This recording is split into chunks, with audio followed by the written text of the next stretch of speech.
photographer, and I'm here to talk to Jane about my project, Charlotte Woolford, Mal Woolford, no relation.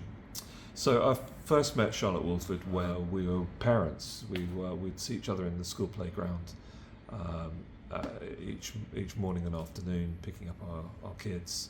And we didn't actually know each other by name, we'd just say hello. And then after a few years of that, we saw each other at a walk-in clinic. Charlotte was there with one of her kids, and I was there with my neighbour who was having his hearing aid looked at. And the nurse came out and called the last name Woolford, which I was totally confused by because I wasn't there for me, and Charlotte said yes. So she answered to the name, and that was totally confusing. Absolutely, yeah. We met via strange circumstances. Not very strange, actually. We knew each other in the playground. Our children went to the same school. His children were, I think, 1 or 2 years older than mine. And so I knew him from the playground. And one day I had to go to hospital, and I saw him there with an older man. And I just assumed it was his father. And they called me through. I went through, and that was the end of it. A couple of days later, I saw him in the playground, and I thought, I better check how his father was. Was it important or something?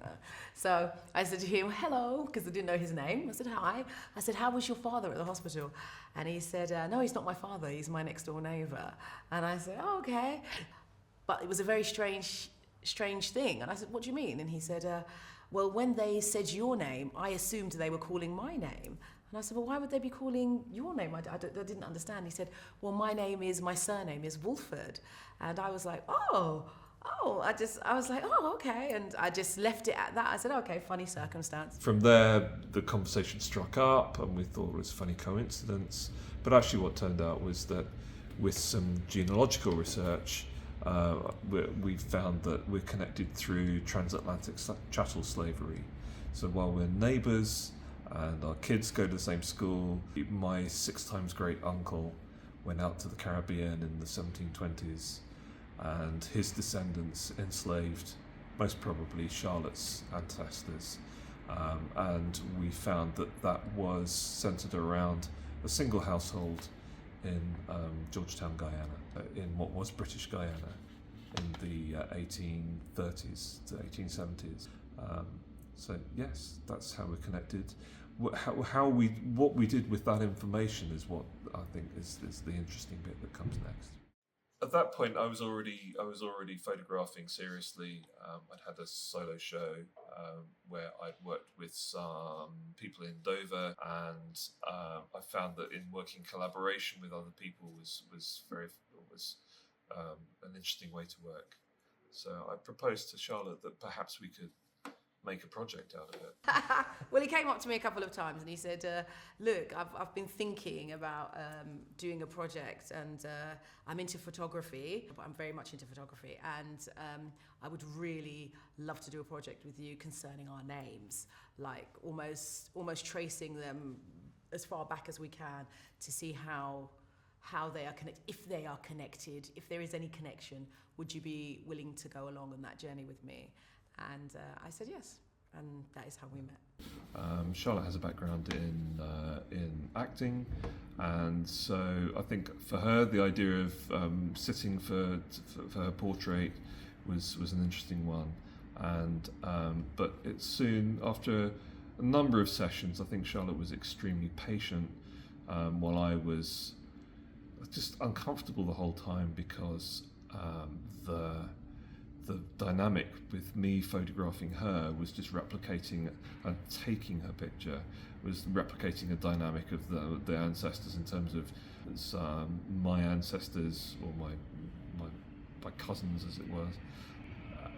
Their relationship with her ancestors was a power-based one, and so I felt like I was replicating that.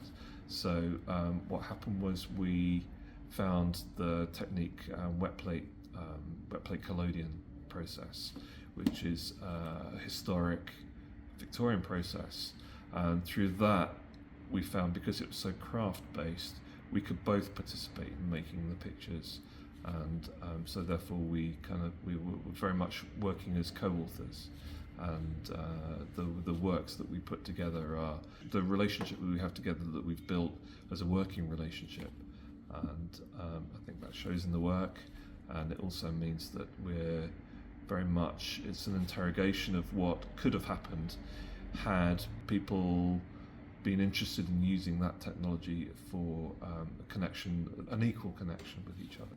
And then there was all those questions that sort of popped up as well, like, okay, this medium was actually invented for white skin. Then the question became, well, what if it was invented for black skin? How would I want to be seen on a wet plate, on this sort of silver nitrate plate? Yeah. And so that was a great big narrative for us, and then we started to really sort of immerse and play with it. It was fun. It was very good fun. Large number of the works that we shot on wet plate. The exhibition is called Charlotte Woolford, Mal Woolford, No Relation, which is kind of a response to my family wanting to emphasise that there isn't a genealogical connection between me and Charlotte, but in fact there's a circumstantial connection between us that's hard to deny. And within the exhibition we showed the wet plates, but also we showed a large number of images that we shot. We actually went to Guyana together in April 2024, and we documented the built environment in the street in which the family, the enslavers and the enslaved Woolfords would have inhabited together. And that's over the course of that, we've spent 2 weeks there documenting, and over the course of that we actually located the house which stands on the site where the Woolford household would have lived. And consequently, when we got to Murray Street, Mal was convinced it was this house that had the Woolford, that's where the Woolfords resided.